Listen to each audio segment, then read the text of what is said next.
My golden child sister thinks she can take everything from me, even my baby. Please send help. Let me start by saying that I love my sister, Jenna. She's been there for me through thick and thin. We were raised in a tight-knit family, and despite our occasional squabbles growing up, we've always had a strong bond. Or at least, I thought we did. But recently, something happened that made me question everything. I, 35, have a 4-year-old son, Liam. He's the light of my life. I wasn't always planning on having kids, I wasn't against it, but I just didn't see myself as the dad type when I was younger. Things changed when I met my wife, Sarah, 7 years ago. We fell in love, got married, and after some long talks, we decided we wanted to start a family. It took us some time, but Liam came into our lives, and I couldn't be happier. My sister, Jenna, 38, on the other hand, has struggled with infertility for years. She and her husband, Mike, have been trying to conceive for as long as I can remember. They've gone through rounds of IVF, hormone treatments, you name it. I can't even imagine the emotional and physical toll it's taken on her. I've tried to be supportive in every way I could, listening when she needed to talk, helping her financially when they were going through expensive treatments, and just being there for her. But here's where things started to get complicated. Jenna has always had this aura around her, like, no matter what, she always got what she wanted. She was the golden child growing up, everyone admired her, and in a way, I did too.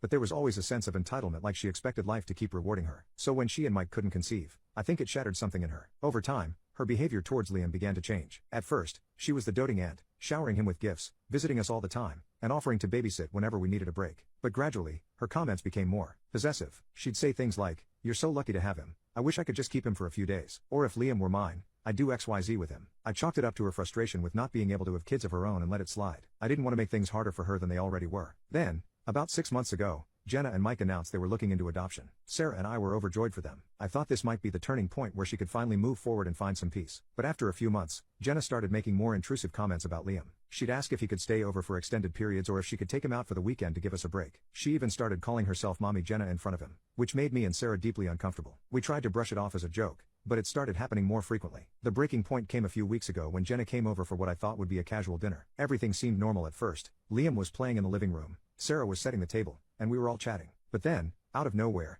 Jenna said something that stopped me in my tracks. She said, "I've been thinking, and I think it's only fair that you let me take Liam for a while. I deserve this. You've already got what you wanted, and I've had to fight for everything in my life. I don't see why I can't have this too." I was stunned. I didn't know if I'd heard her right at first. She looked at me like what she said was the most reasonable thing in the world. I could feel the tension rising in the room. Sarah's face went pale, and I could see her gripping the edge of the table. I tried to stay calm. I asked her, "What do you mean by that, Jenna?" She sighed, almost as if I was being difficult, and said, "I mean, you've always been the one who's let everything come to you easily. You weren't even sure if you wanted kids, and now look, you've got this perfect little boy. I've been trying for years, and it's not fair. I'm his aunt, and I love him like he's my own. You know I'd be a great mom, so why can't you let me take him for a little while? I'll take care of him, and you can have a break." At that moment, something inside me snapped. All the years of supporting her, trying to be understanding of her pain, and dealing with her subtle digs at my life choices, all of it boiled over. I couldn't believe she was asking me to give her my son like he was some kind of consolation prize for everything else that hadn't gone her way. I stood up, and in a voice louder than I intended, I said, "Jenna, are you out of your mind? Liam is my son,